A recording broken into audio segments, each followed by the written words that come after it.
दोस्तों हम लोग इस वीडियो में बिहार पुलिस नई वैकेंसी 2023 के लिए महत्वपूर्ण जीके जीएस का प्रश्न देखेंगे। दोस्तों आपके एग्जाम में बिल्कुल यही सब प्रश्न पूछे जाते हैं और इस बार भी बिल्कुल यही सब प्रश्न पूछे जाएंगे। अगर आप बिहार पुलिस की तैयारी कर रहे हैं तो आप इस वीडियो को शुरू से लेकर लास्ट तक जरूर देखिए। और दोस्तों अभी तक हमारे चैनल को सब्सक्राइब नहीं किए हैं तो सबसे पहले चैनल को सब्सक्राइब कर लीजिए, साथ में बेल आइकन भी प्रेस कर लीजिए ताकि आगे आने वाले वीडियो का नोटिफिकेशन आपको सबसे पहले मिले। दोस्तों पहला प्रश्न है, विटामिन सी का रासायनिक नाम क्या है।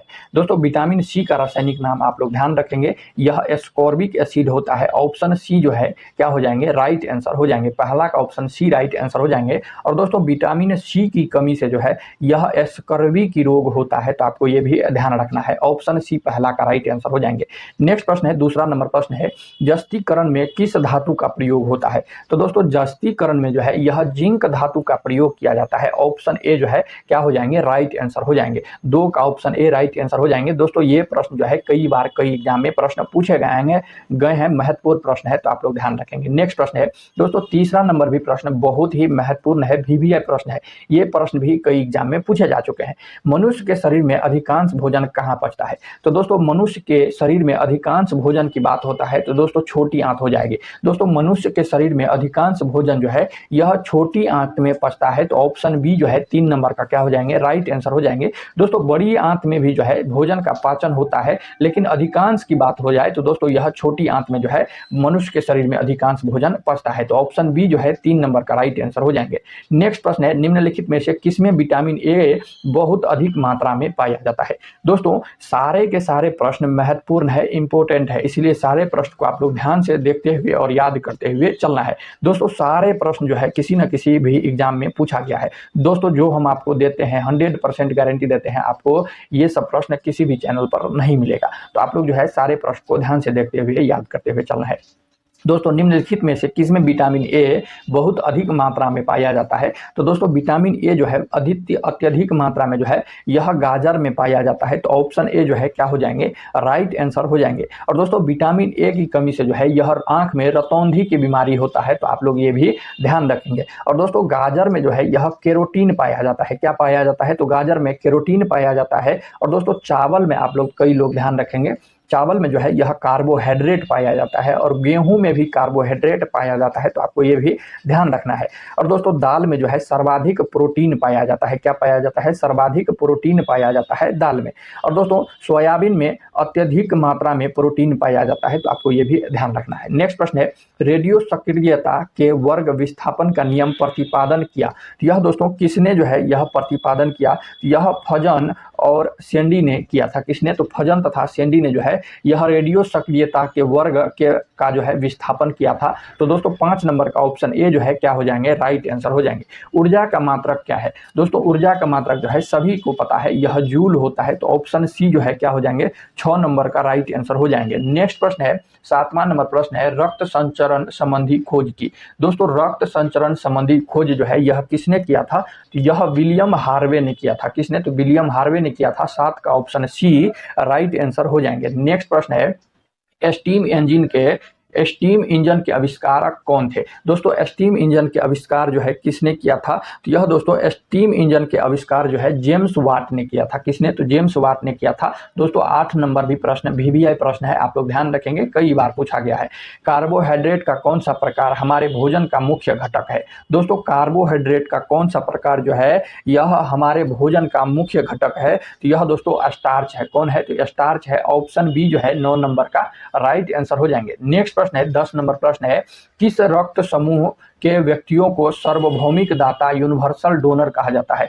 कौन से रक्त समूह के व्यक्तियों को जो है सार्वभौमिक यानी कि दोस्तों यूनिवर्सल डोनर कहा जाता है, तो वह दोस्तों ब्लड ग्रुप ओ वाले को। किसको, तो ब्लड ग्रुप ओ को जो है यूनिवर्सल डोनर कहा जाता है, तो आप लोग ध्यान रखेंगे। ऑप्शन ए जो है 10 नंबर का राइट आंसर हो जाएंगे। और यहीं पर दोस्तों यहाँ पर पूछा जा सकता है कि सर्वग्राही किसे कहा जाता है, तो सर्वग्राही जो है ब्लड ग्रुप ए बी वाले को जो है कहा जाता है। किसे कहा जाता है, ब्लड ग्रुप ए बी वाले को जो है यह सर्वग्राही यूनिवर्सल एक्सेप्टर कहा जाता है, तो आप लोग ये भी ध्यान रखेंगे। नेक्स्ट प्रश्न है, अवशोषित भोज्य पदार्थ को प्रोटोप्लाज्म में बदलने की प्रक्रिया क्या कहलाती है? दोस्तों, अवशोषित भोज्य पदार्थ को प्रोटोप्लाज्म में बदलने की प्रक्रिया को क्या कहा जाता है? यह दोस्तों एसिमिलेशन कहा जाता है। तो 11 का ऑप्शन ए जो है क्या हो जाएंगे? राइट आंसर हो जाएंगे। अल्टीमीटर से क्या नापते हैं?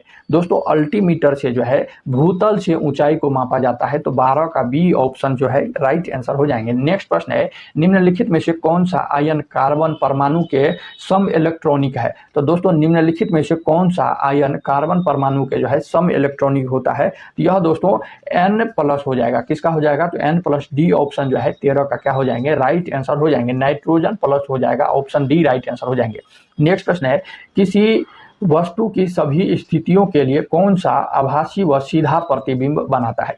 दोस्तों, किसी वस्तु की सभी स्थिति के लिए कौन सा दर्पण जो है या लेंस है आभासी व सीधा प्रतिबिंब बनाता है? तो यह दोस्तों अवतल लेंस और उत्तल दर्पण जो है यह आभासी और सीधा प्रतिबिंब जो है यह बनाता है। तो दोस्तों ऑप्शन जो है बी और सी हो जाएंगे, इसीलिए बी और सी ऑप्शन डी में दिया गया है। तो 14 का ऑप्शन डी जो है क्या हो जाएंगे? राइट आंसर हो जाएंगे। दोस्तों, अवतल लेंस और उत्तल दर्पण जो है आभासी व सीधा प्रतिबिंब जो है सभी स्थिति में बनाता है। तो आपको ये ध्यान रखना चाहिए। ऑप्शन सी जो है क्या हो जाएंगे? राइट आंसर हो जाएंगे। नेक्स्ट प्रश्न है, अमोनिया क्लोराइड तथा शुष्क बुझे हुए चूने के मिश्रण को गर्म करने पर प्राप्त होता है।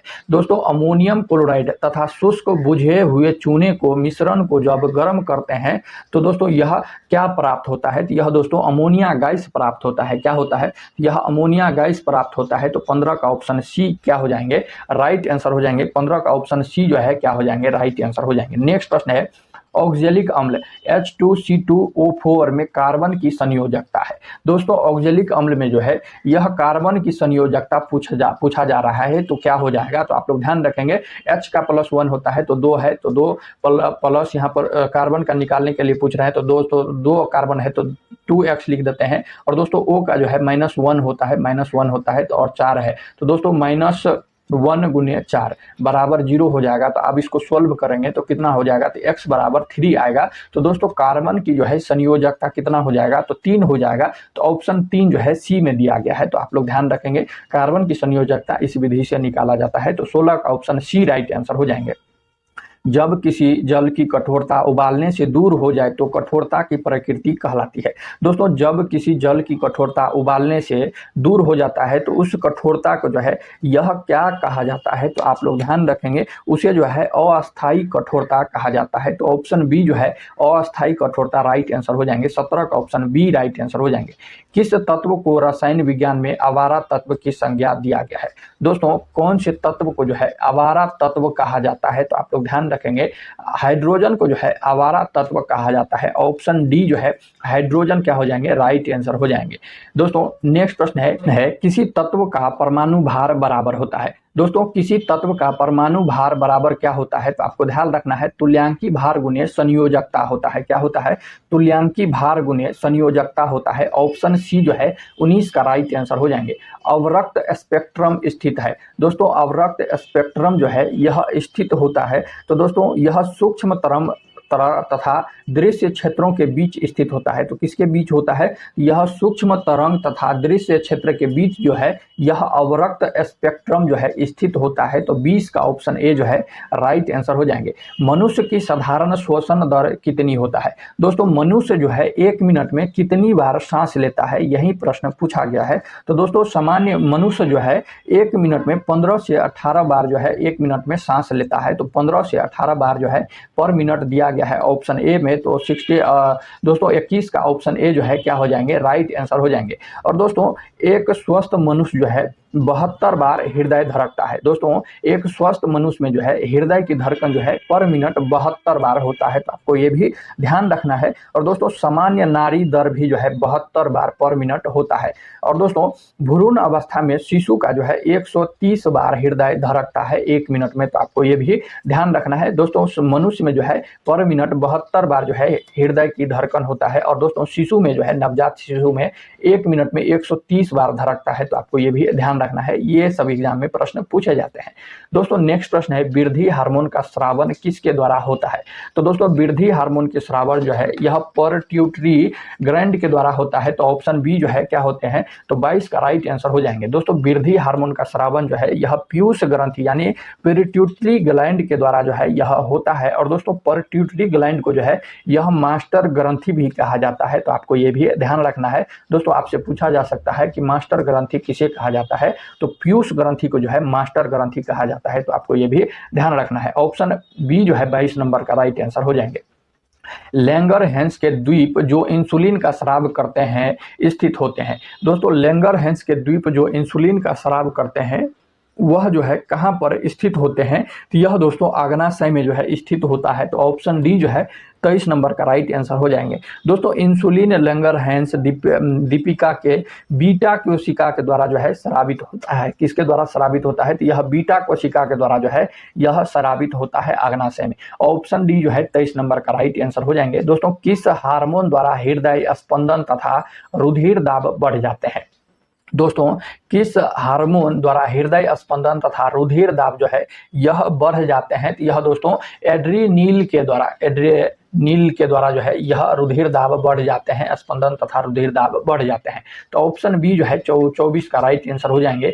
बीसीजी का टीका नवजात शिशु को कितने दिन के भीतर लगाना चाहिए?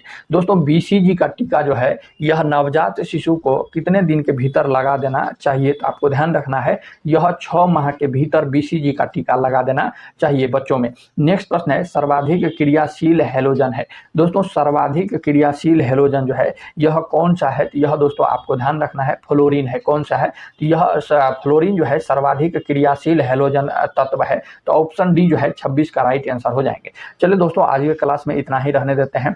चलिए दोस्तों मिलते हैं नेक्स्ट वीडियो में। अगर आपको यह वीडियो अच्छा लगा हो, सारे प्रश्न हेल्पफुल लगा हो, बेहतरीन लगा हो, अगर आप सारे प्रश्न समझ गए हैं तो दोस्तों नीचे लाइक का बटन दिया गया है, लाइक करके हमें बता दीजिए कि आप सारे प्रश्न समझ गए हैं। चलिए दोस्तों मिलते हैं नेक्स्ट वीडियो में, तब तक के लिए जय हिंद जय भारत।